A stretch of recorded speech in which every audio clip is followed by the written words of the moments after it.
श्री गणेशाय नमः। नमस्कार मित्रों, ज्ञान रूपी विज्ञान ज्योतिष के नए वीडियो में आप सभी का स्वागत है। मित्रों, आज के वैवाहिक जीवन में बढ़ते तनाव को देखकर हमें विवाह पूर्व दो कुंडलियां मिलान के लिए मंगल ग्रह से जुड़ी क्या क्या बातें ध्यान में रखनी चाहिए, ये आज हम जानेंगे पंडित बिरजू महाराज विजय भाई गौर जी के मुख से। नमस्कार मित्रों, ज्ञान रूपी विज्ञान ज्योतिष में मैं पंडित बिरजू महाराज विजय भाई गौर आपका स्वागत करता हूं। आज हम चर्चा करेंगे दाम्पत्य जीवन, मंगल और मेलापक की। भारतीय ज्योतिष शास्त्र के प्रणेता प्राचीन ऋषि मुनियों और देवज्ञों ने मंगल को तमोगुणी, पित्त और अग्नि प्रदान, क्रोधी, उग्र, आवेशी, मानसिक और शारीरिक प्रकृति कारक माना गया है। साथ में जोम, जुस्सा, पराक्रम का कारक माना है। गृहस्थी जीवन की शांति के लिए वर वधु की कुंडली मैचिंग आवश्यक है, क्योंकि कुंडली मैचिंग में मंगल के साथ चंद्र यानी मन, शुक्र यानी भावना, गुरु माने धर्म, परिवार, संस्कार का भी विचार किया जाता है। इसीलिए कुंडली मैचिंग में मंगल को महत्व दिया गया है। जन्म कुंडली में पहला, चौथा, सातवां, आठवां और 12वें भाव में मंगल स्थित है तो मंगल दोष माना गया है। जन्म कुंडली में प्रथम देह भाव शरीर, आत्मा का निर्देश करता है, जब 7वां भाव पति या पत्नी का निर्देशक बनते हैं। चौथा भाव हृदय, इच्छा, सुख का निर्देश करता है, जब 8वें भाव में मंगल पति और पत्नी के आयुष भाव का विचार किया जाता है, क्योंकि सप्तम से अष्टम यानी लग्न का दूसरा भाव पति और पत्नी के आयुष के लिए विचार किया जाता है, और 12वां भाव अयन शयन भोग के लिए मंगल है तो उनका भी विचार किया जाता है। परंतु मंगल तो मंगलकारी है, वो अशुभ कैसे हो सकता है, यह डर मानस से निकलना चाहिए। लग्न जीवन में विपदा आने के लिए दूसरे बहुत कारण हैं, इसीलिए लग्न जीवन के लिए मेलापक बहुत जरूरी है। आज के युग में जनमानस में मंगल का भय इतना है कि लोगों को लगता है कि मंगल दोष होता है तो विदुर या वैधव्य आता है या डाइवोर्स होता है, लेकिन वास्तव में इसके लिए सिर्फ मंगल जवाबदार नहीं है। जन्म कुंडली में पति कारक गुरु, पत्नी कारक शुक्र या सप्तमेश अत्यंत अशुभ स्थिति में हो, सप्तमेश लग्न से 6, 8, 12वें भाव में हो और सप्तमेश भाव पापकर्त्री में हो तो विवाह देर से होने की शक्यता रहती है या टूटने की संभावना होती है। वर वधु की कुंडली में शुक्र मंगल का मैचिंग न होने से विस्फोट पैदा होता है। मंगल कामदेव का प्रतिनिधित्व करते हैं और वर वधु की कुंडली में मंगल दोष का विचार जरूरी करना चाहिए। मंगल या सप्तमेश जन्म कुंडली में जन्म तारा से वर विपद के प्रति नक्षत्र में हो और सप्तमेश भाव से 6ठे, 8वें और 12वें भाव जाता है तो लग्न जीवन टूटने की प्रबलता बढ़ जाती है। जन्म कुंडली में प्रथम, चतुर्थ भाव, सप्तम भाव, अष्टम भाव एवं द्वादश भाव में स्थित मंगल वर को पागड़िए और वधु को गाठड़े मंगल कहा जाता है। जो मंगल स्थित शुभ योग या शुभ दृष्टि रहित हो तो स्त्री या पुरुष की जातीय वृत्ति में बढ़ोतरी होती है। अभी हम जानते हैं प्राचीन ज्योतिष शास्त्र के ग्रंथों के आधार पे मंगल दोष कब नहीं होता।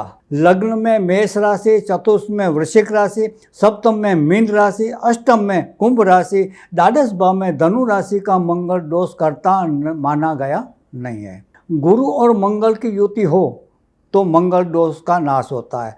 शुक्र के राशि में मंगल चतुर्थ या द्वादश भाव में हो तो दोष करता नहीं है। चंद्र मंगल की युति में मंगल दोष नहीं लगता। बुध मंगल की युति को दोष नहीं माना जाता। मंगल जिस राशि में हो उसका स्वामी चंद्र या लग्न कुंडली से केंद्र या त्रिकोण में आए तो मंगल दोष का निवारण होता है।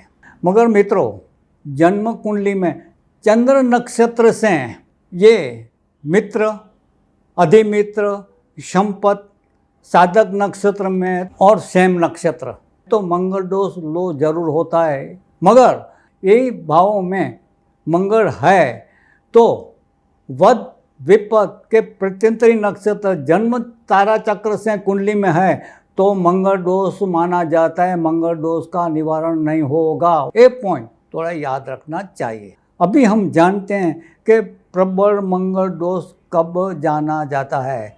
जो कुंडली में पहला भाव, चौथा भाव, सातवां भाव, आठवां भाव और 12वें भाव में जन्म चंद्र से और जन्म लग्न से वध विपद के प्रत्यंतरी नक्षत्र में जो मंगल है तो प्रबल मंगल दोष बनता है। या जन्म लग्न का मित्र नहीं है तो भी मंगल की प्रबलता बढ़ जाती है। जरूर मैचिंग में एक पॉइंट याद रखना चाहिए। मंगल दोष का प्रबलता किस राशियों में कैसे बनता है वो जाने। मंगल नीच का कर्क राशि में, वो मिथुन राशि और कन्या राशि में मंगल दोष का प्रबल बनता है। सप्तमेश और अष्टमेश भाव में वक्री मंगल अत्यंत प्रबल माना जाता है। जो शुभ ग्रह की दृष्टि में नहीं हो तो अस्त का मंगल और सूर्य मंगल की युति भारी माना जाता है। मिथुन कन्या लग्न में षष्ठम और अष्टम भाव का स्वामी हो तो मंगल भारी माना जाता है। धनु लग्न में द्वादश भाव का स्वामी होने से लग्न विलंब से होता है। पहला, चौथा, सातवां, आठवां, 12वें भाव में मंगल राहु की युति, मंगल केतु की युति अत्यंत खराब मानी गई है। और जो जन्म चंद्र से अशुभ तारा चक्र वध विपद के प्रत्यंतरी नक्षत्र में है तो मैचिंग के टाइम थोड़ा संभाल के मैच करना चाहिए, नहीं तो ये अशुभ फल प्रदान कर सकती है।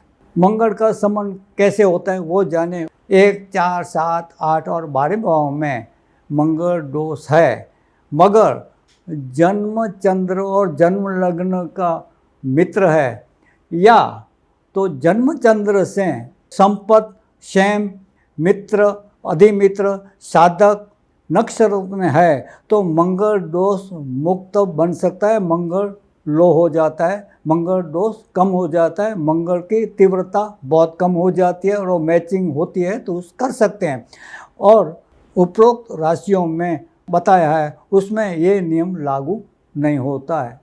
जन्म कुंडली में वर वधु की कुंडली में एक ही राशि में जो शनि होता है उसी राशि में वर वधु का मंगल होता है तो वो विस्फोटक मिलन माना जाता है, वो अशुभ माना जाता है। वर वधु की कुंडली में जो 1, 4, 7, 8 भाव में और 12वें भाव में शनि है और दूसरे के कुंडली में पहले, चौथे, 7वें, 8वें और 12वें भाव में मंगल है और वर या वधु के कुंडली में मंगल नहीं है, शनि है तो वो मैचिंग बिल्कुल करना नहीं चाहिए, क्योंकि दोनों का गुणधर्म यानी विचारसरणी अलग होने से एक के कुंडली मंगल है, दूसरे कुंडली में शनि है तो मैचिंग करना घातक बनता है, क्योंकि दोनों के गुण धर्म अलग होने से वर वधु का जीवन सुंदर गार्डन है मगर उसमें पुष्प नहीं खिलेंगे, उनका जीवन टूटेगा नहीं पर जीवन शुष्क बन जाएगा। तो इसलिए ऐसा मैचिंग नहीं करना चाहिए। अभी हम जानते हैं कि शादी टूटने का योग कब बनता है या शादी नहीं बनती, उनका बहुत से कारण है वो जानिए। मंगल कार्य है, मगर जन्म कुंडली सप्तमेश अपने भाव से 6ठे, 8वें, 12वें जाने से और जन्म चंद्र से वध विपद या प्रत्यंतरी नक्षत्र में होता है तो शादी टूटने का योग दशा या गोचर में होता है, तभी टूटने का संकेत कुंडली देती है। सप्तमेश और 12वें भाव का मालिक दारिद्र्य योग में, दारिद्र्य योग यानी जो नक्षत्र नवमांश दरिद्र में होता है तो ये नक्षत्र है पुष्य नक्षत्र चतुर्थ चरण कर्क राशि, पूर्व फाल्गुनी नक्षत्र चतुर्थ चरण सिंह राशि, चित्रा नक्षत्र चतुर्थ चरण तुला राशि वाले थोड़ा मैचिंग के टाइम संभाल के मैचिंग करना चाहिए, क्योंकि वो दारिद्र्य योग पर्सनल लाइफ के लिए बता रहा है। तो वो मैचिंग के टाइम और उसमें भी मंगल आता है तो संभाल के मैचिंग करना चाहिए, नहीं तो शादी टूटने का योग बनता है या तो शादी नहीं होती। उदाहरण तौर पे आपको एक कुंडली जो बताता हूँ कि वृश्चिक लग्न है और सप्तमे शुक्र बनता है और 12वें का मालिक भी शुक्र बनता है। जो शुक्र मंगल के चित्रा नक्षत्र चतुर्थ चरण में आता है तो लग्न बनने नहीं देता या बनता है तो दशा गोचर में टूट सकता है। कोई भी सप्तमेश या 12वें का मालिक ग्रह इसे नवमांश में आते हैं तो लग्न जीवन में तकलीफें पैदा करते हैं तो दशा गोचर में टूटने की शक्यता बढ़ जाती है या तो शादी बनने एक नक्षत्र नहीं देते। कुंडली मैचिंग में हम अष्टक गुण मिलन देखते हैं। वर्ण, वश्य, तारा, योनि, ग्रह, मैत्री, गण, भृगुट और नाड़ी का विचार हम करते हैं। साथ में 12वां भाव और सप्तम भाव का मालिका नक्षत्र का विचार करना जरूरी है। जन्म कुंडली में जो ये 3 नक्षत्र, पुष्य नक्षत्र चतुर्थ चरण कर्क राशि, पूर्व फाल्गुनी नक्षत्र चतुर्थ चरण सिंह राशि, चित्रा नक्षत्र चतुर्थ चरण तुला राशि, ये नक्षत्र नवमांश में आते हैं तो मैचिंग थोड़ा संभाल के करना चाहिए। ये नक्षत्र जिसके कुंडली में आते हैं तो शादी बनने में रुकावट आते हैं या अशुभ दशा गोचर में टूटने की शक्यता बढ़ जाती है। मंगलकारी है, इससे जानने की कोई ज़रूरत नहीं। मैचिंग की बहुत सी ऐसी बातें उनके संभाल के मैच करना चाहिए तो लग्न जीवन, वर वधू का लग्न जीवन सुख संसार का आनंद ले सकते हैं। ये वीडियो को मैं यहाँ समाप्त करता हूँ। नए वीडियो के साथ हम जरूर मिलेंगे। तब तक पंडित बिरजू महाराज विजय भाई गौर का प्रणाम। जय हिंद, जय भारत।